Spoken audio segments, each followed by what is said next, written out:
नमस्कार. संवादच्या आजच्या आपल्या कार्यक्रमामध्ये अण्णा हजारे यांच्याबरोबर काल जो आपण संवाद साधत होतो तो आज पुढे चालू ठेवणार आहोत. नमस्कार अण्णा. नमस्कार. काल सर्वोच्च शक्ती जी आहे किंवा अतिबलाढ्य शक्ती जी आहे सरकार, त्याच्या विरुद्ध आंदोलन करताना म्हणजे सुरुवातीच्या काळात तुम्हाला कसं वाटलं या मुद्द्यावर आपण थांबलो होतो. पण एका पद्धतीने भ्रष्टपणाचं सर्व पैलू असलेली अनेक माणसं सरकार या यंत्रणेत असतात. आपण सतत बोलत आलेला आहात ही गोष्ट.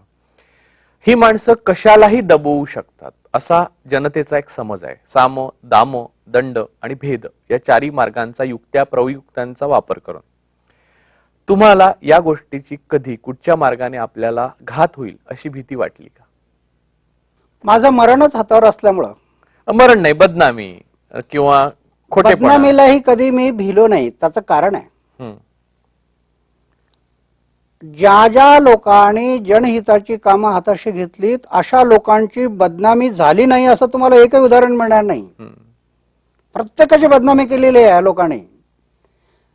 ज्ञानेश्वरांच्या आळंदीत 7 लाख लोक आज जमतात, जयघोष चाललाय ज्ञानोबा माऊली तुकाराम. पण एक दिवस त्याच ज्ञानेश्वरांच्या झोळीत शेण टाकलं लोकांनी. आम्ही कोण? आम्ही तर सामान्य माणसं आहेत. नव्हे नव्हे, निसर्गाचा नियम आहे, ज्या झाडांना फळं लागतात ना त्याच झाडांना लोक दगड मारत असतात. जे झाडच वांजट आहे त्याला कोण दगड मारणार? हे मी ठरवलं होतं माझ्या की हे विरोध होणार. कारण असं एकही उदाहरण मिळणार नाही की ज्या लोकांनी जनहिताची कामं हाताशी घेतली आणि त्याची निंदा झाली नाही, त्याची बदनामी केली नाही, त्याला मागं खेचण्याचा प्रयत्न झाला नाही, असं एकही उदाहरण इतिहासात मिळणार नाही. हे मला चांगलं माहीत झालं होतं. गांधीजींच्या, विनोबाच्या आणि विवेकानंदांच्या या सगळ्या विचारातून अनेकांचे विचार माझ्या जीवनावर जे परिणाम झाले ते मला माहीत झालं होतं. म्हणून मला कधी त्याच्यात वाटलं नाही. एवढी बदनामी केली. ज्यावेळेला या मंत्र्यांना मी धरतो त्यावेळेला तेच मला म्हणतात अण्णा हजारेच भ्रष्टाचारी आहे, अण्णा हजारेच गुंड आहे, अण्णा हजारेच असं आहे, त्याने तोंड काळं करून हिमालयात जावं. मी गिळत राहतो कारण समाजाला माहित आहे. तुमचा मूळ मुद्दा तुम्ही कायम ठेवता, फक्त कायम ठेवता. कधी नैराश्य नाही जीवनामध्ये. कारण माझं मन मला सांगतंय, काय कोणाला माहिती म्हणू द्या, तू करतो ते योग्य करतो, हे माझं मन मला सांगत होतं.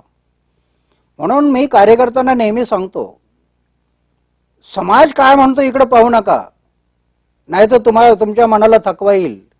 तुमच्या मनाला साक्षी ठेवा. अंतर्मन काय सांगतं ते त्याला साक्षी ठेवा. तुम्ही करता ते योग्य करता हे तुमचं मन सांगतं ना. म्हणू द्या लोकांना काय म्हणायचं ते, चालत राहा, तुम्ही मागे फिरू नका. तर याप्रमाणे मी एवढी बदनामी केली लोकांनी. 10 वर्ष अग्रलेख लिहिले काही लोकांनी माझ्यावरती बदनामीचे, काही फरक पडला नाही.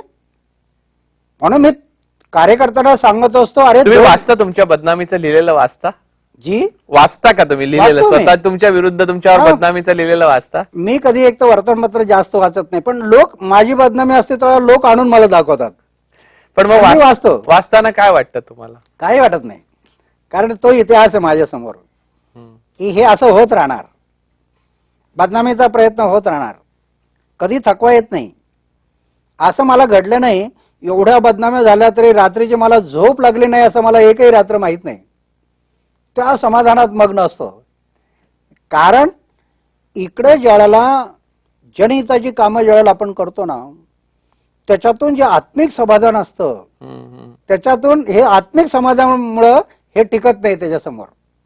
अण्णा, इथे एक मुद्दा असा आहे की या प्रवासामध्ये, म्हणजे हे सगळं तुम्ही करत असताना या प्रवासामध्ये तुम्हाला स्वतःला माहितीच्या अधिकाराचा कायदा हवा असं म्हणजे साधारण 95-96 नंतर तुम्ही प्रकर्षाने तो मुद्दा मांडायला लागला. पण हे का वाटलं तुम्हाला? म्हणजे कुठून आलं हे? कारण हाही एका प्रक्रियेचाच भाग होता ह्या आंदोलनाच्या. म्हणून मी विचारलं, हे कुठून कसं कसं येत गेलं? त्याला काय झालं की हे सगळे विकास कामे मी करत गेलो, विरोधही होत गेला. गांधीजींच्या विचाराचा जो थोडा प्रभाव माझ्या जीवनावर झाला होता. आणि त्यांनी जे म्हटलं होतं की सत्तेचं विकेंद्रीकरण झाल्याशिवाय खऱ्या अर्थाने लोकशाही येणार नाही या देशामध्ये. सदृढ आणि निकोप लोकशाही तुम्हाला जर वाढीला लावायची असेल तर विकेंद्रीकरण करा सत्तेचं. आता आम्ही पाहतो ना, 26 जानेवारी 1950 साली आम्ही प्रजासत्ताक दिन मनवला. प्रजासत्ताक दिन, प्रजेची सत्ता आली तो दिन. किती वर्ष मनवतोय? 57 वर्ष झाले. कुठं मनवतो? शाळेच्या आवारात. आणि सत्ता कुठं आहे? मुंबई दिल्लीमध्ये. तर हे मला जे प्रभाव होत गेला की जोपर्यंत हे विकेंद्रीकरण होणार नाही तोपर्यंत लोकशाही येणार नाही. आणि विकेंद्रीकरण जर व्हायचं असेल त्याला हा माहितीचा अधिकार हा त्यांचा मूलभूत हक्क आहे. हे तुम्हाला पहिले कधी वाटलं? पहिल्यांदा कधी वाटलं? हे पहिल्यांदा मला 95-96 मध्ये हे विचार निर्माण झाले. ज्यावेळेला मंत्र्यांना मी धरलं, त्या मंत्र्यांना धरणं म्हणजे मंत्र्यांना धरणं हा उद्देश नव्हता माझा. ते वाटेत आले. प्रवृत्ती ते वाटेत आले. ती प्रवृत्ती आम्हाला नष्ट केली पाहिजे. व्यक्ती म्हणून नाही, पक्ष म्हणून नाही, पार्टी म्हणून नाही. प्रवृत्ती जी समाजाला घातक आहे, देशाला घातक आहे. पण पुढे असा एक विचार झाला की हे सगळं मंत्रिमंडळ जरी गेलं तरी काय होणार? भ्रष्टाचार तर थांबणार नाही. म्हणून भ्रष्टाचाराला आळा घालायचा असेल तर तुम्हाला सिस्टम बदलावं लागेल, व्यवस्था बदलावं लागेल. आणि हे विचार ज्यावेळेला मला निर्माण झाले तर ते व्यवस्था बदलायची असेल तर काय करावं लागेल? मग पुढे विचार आला की गांधीजींच्या विचाराप्रमाणे विकेंद्रीकरण, पारदर्शकता हाच एक पर्याय त्याला. आणि त्यासाठी माहितीचा अधिकार. 26 जानेवारी 1950 साली जनता जर मालक झाली, सरकारी तिजोरीतला पैसा त्यांचा झालेला आहे. जनतेने आपले प्रतिनिधी म्हणून आमदारांना पाठवलं, तिकडे खासदारांना पाठवलं. ज्या अर्थी जनतेने यांना पाठवलं त्या अर्थी ते जनतेचे सेवक आहेत. ज्या अधिकाऱ्यांना राष्ट्रपतीने नेमलं, IAS, IPS, IFS, ते गव्हर्नमेंट सर्वंट आहेत, जनतेचे सेवक आहेत. जर हे दोन्ही घटक सेवक आहेत, जनता जर मालक आहे, सरकारी तिजोरी जर जनतेची आहे, तर आमच्या तिजोरीतल्या पैशाचं काय करता तुम्ही? हे विचारण्याचा प्रत्येक नागरिकाचा मूलभूत हक्क आहे. हे मला सगळं कळायला लागलं हळूहळू. आणि मग मी त्याच्यावर भर दिला. पण सुरुवातीच्या काळात जेव्हा राईट टू इन्फॉर्मेशन, माहितीच्या अधिकाराचा कायदा असं तुम्ही म्हणालात, म्हणजे मी हे यासाठी विचारतो की कुठचाही नवीन विचार, नवीन आंदोलन हे किती टप्प्यातून जातं आणि सुरुवातीला लोक त्याला कशा पद्धतीने पाहतात हे कळावं म्हणून मी तुम्हाला हा प्रश्न अशासाठी विचारतोय.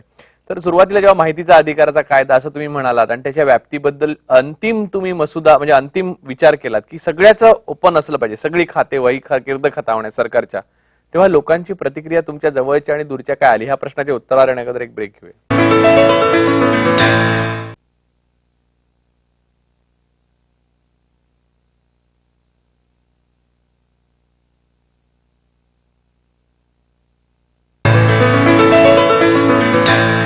ब्रेक नंतर संवाद मध्ये आपलं स्वागत.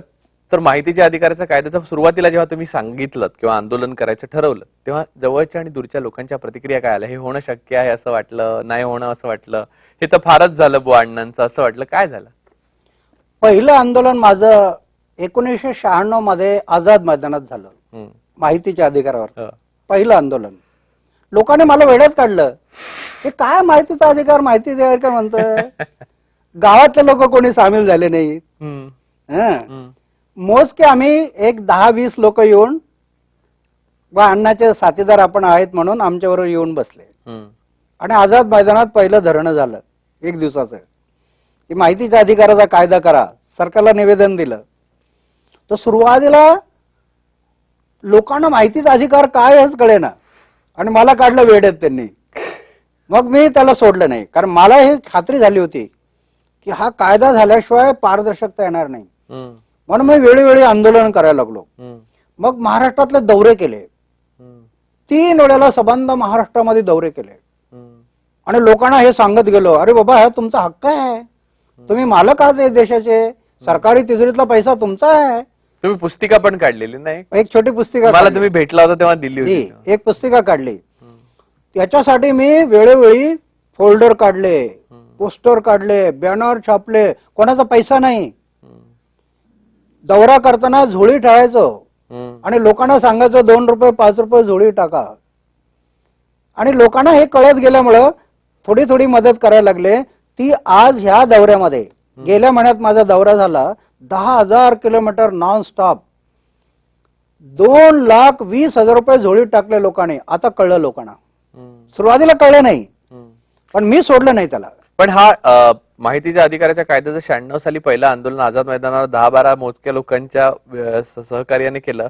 त्यानंतर टप्प्यात आलं हे आंदोलनाचं धग जाणवून सरकारने त्या संबंधी पावलं उचलली आणि माहितीचा अधिकार आता दृष्टीपथात येऊ शकतो किंवा ही आवाक्यातली गोष्ट आहे, हा टप्पा कधी आला? सरकारही ऐकायलाच तयार नाही. कोणत्याही सरकारला, म्हणजे कुठचाही पक्ष असला तरी त्यांना अडचणीच होतं ते. कारण युतीचं सरकार होतं त्यावेळेला 95 मध्ये आम्ही आंदोलन केलं त्यावेळेला, ते ऐकायला तयार नाही. ते सरकार गेलं, मग हे दुसरं सरकार आलं, त्यांनाही सारखं पत्रव्यवहार, कमीत कमी 150 ते 200 वेळेला मी पत्रव्यवहार केला असेल सरकार. त्यांच्याशी सारखं बोलत राहिलो, ऐकायलाच तयार नाही, फक्त हो म्हणायचे. पण त्याच वेळेला देश पातळीला पण ते चालू होतं तुमचं? नाही, राज्यामध्ये फक्त राज्यस्तरावर होतं, कारण माझी ती शक्ती नव्हती तिथपर्यंत जाण्याची. राज्यामध्येच हा कायदा लवकर करा म्हणून सरकारच्या मागे लागलो. आणि हो म्हणायचे, करायला तयार नाही. 10 वेळेला आंदोलन करावं लागले, 10 वेळेला मौन, धरणे, उपोषणे, मोर्चे, 10 वेळेला. एखादं कोणी असतं तर ते नैराश्य पत्करून सोडून दिलं असतं. आणि इकडे हे आंदोलन करत असताना दुसऱ्या बाजूला बदनामी चालूच होते यांची. अशा अवस्थेत हे पुढे गेलं. आणि शेवटी 2003 9 ऑगस्ट, म्हणजे त्या काळात मला आठवतं बाळासाहेब ठाकरे पण तुमच्यावर खूप रागावून त्यांनी अतिशय अनुदार असे उद्गार काढले होते तुमच्यावर. त्यावेळेला ते तर म्हणे, या अण्णा हजारेचं डोकं फिरलं म्हणे, हॉस्पिटलमध्ये न्या त्यांना, जरा तपासून घ्या डोकं. ते वाकड्या तोंडाचा तो गांधीच आहे म्हणे. असं काय काय बोलले ते. सगळे गिळत गेलो मी, प्रत्युत्तर केलं नाही त्यांना, सगळं गिळत गेलो. आणि या माहितीच्या अधिकारावरती 9 ऑगस्ट 2003 मध्ये 10 वेळेला आंदोलन करूनही सरकार फक्त आश्वासन देते, पाळत नाही. म्हणून मग ठरवलं, करेंगे या मरेंगे. 9 ऑगस्ट 2003 जी 42 ची चळवळ, करेंगे या मरेंगे, तो आदर्श आमच्या समोर होता. आता ठरवलं, प्राणाचं बलिदान झालं तरी हरकत नाही. आझाद मैदानात बसलो आणि 13 दिवसाचं उपोषण झालं. आणि 13 दिवसानंतर राष्ट्रपतींनी या कायद्यावरती सही केली आणि हा कायदा महाराष्ट्र राज्यात लागू झाला 2003. पण त्याने 2002 पासूनच लागू झाल्याचं जाहीर केलं. आणि हा कायदा एवढा प्रभावी झाला, त्याची इतकी व्याप्ती अजून लोकांना पुरेसा कळायचा पण येतो. हा, अजून कळायचं आहे. पण 2002 मध्ये आमचा महाराष्ट्रातला जो कायदा झाला तो आशिया खंडातला पहिला कायदा, एवढा स्ट्रॉंग कायदा झाला. आता तर सर्वव्यापी झालाय तो, सर्वव्यापी. आणि मग ह्या कायद्याचं अनुकरण भारत सरकारने केलं. त्याच्यात आणखी 2 पावलं पुढे टाकली भारत सरकारने. आणि आजचा न्यायालय पण त्याच्या ह्याच्यात सर्व आले, न्यायालय सुद्धा त्याच्यात आणलेले, सर्व खाते आणलेले आहेत त्याच्यात. पण त्याच्यातला एक मुद्दा आहे माहितीच्या अधिकाराच्या कायद्याच्या संबंधात, त्या मुद्द्यावर येऊ, पण त्याच्या अगोदर एक ब्रेक घेऊया.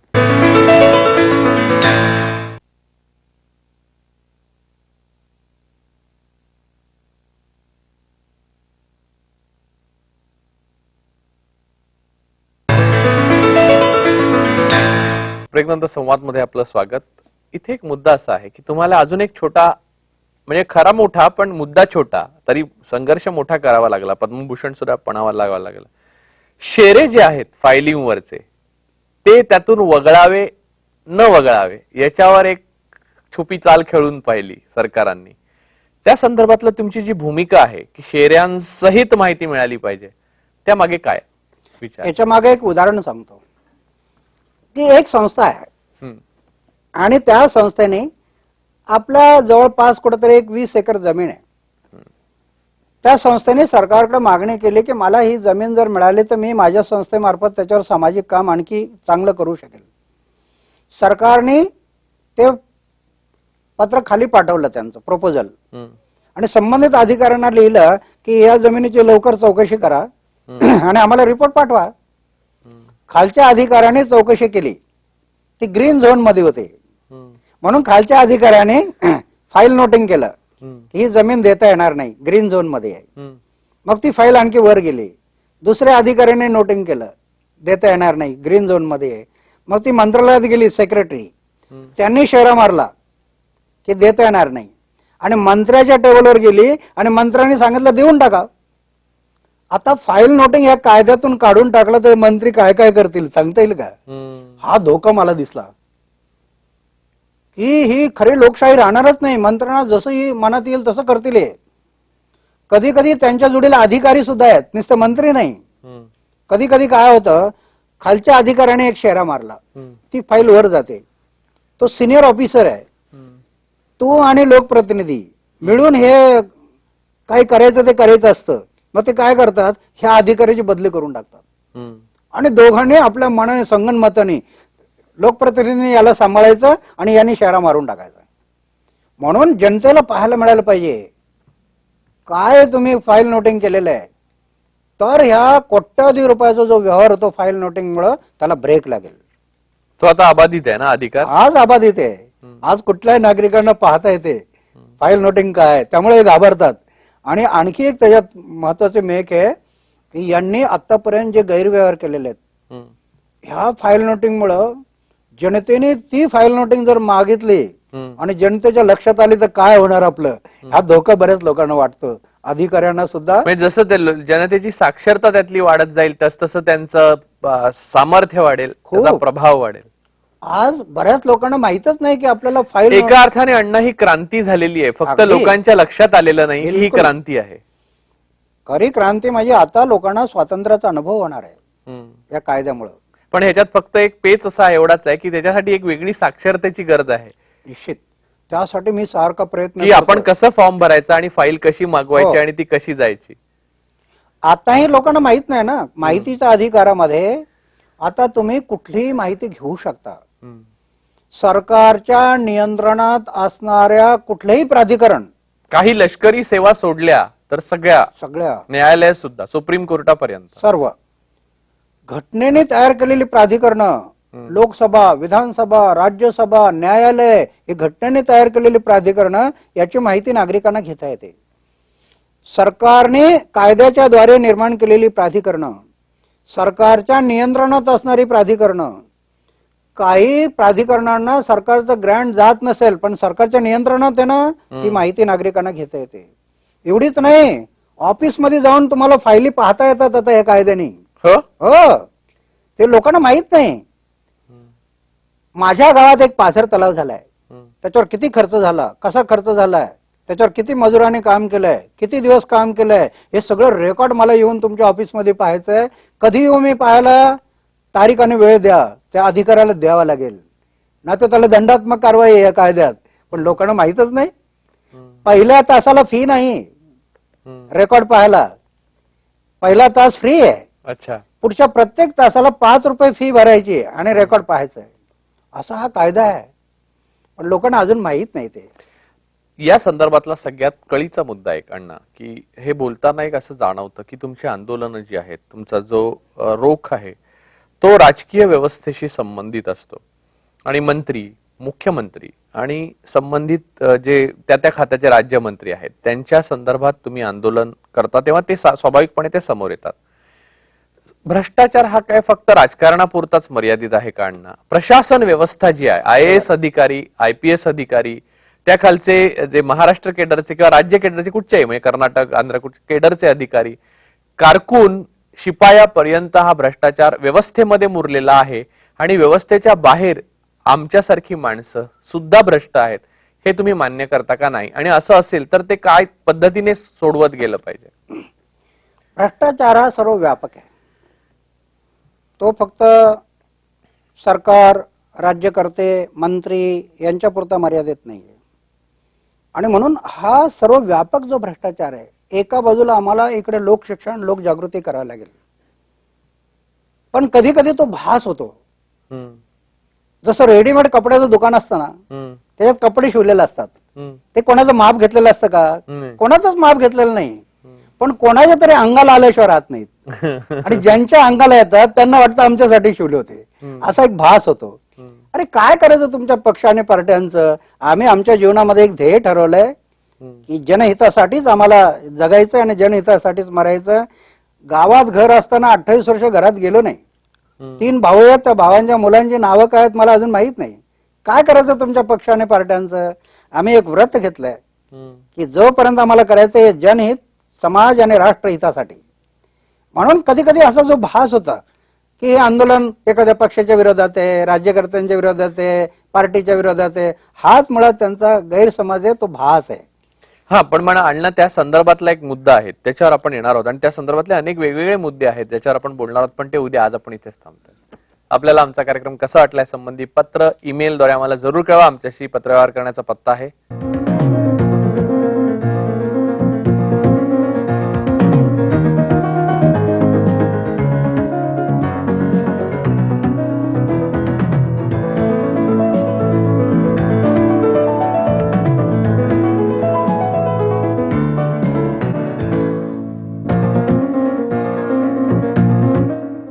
पाहायला विसरू नका. रोज सकाळी 8 वाजता आणि रात्री 11:30 वाजता संवाद, फक्त ETV मराठीवर. नमस्कार.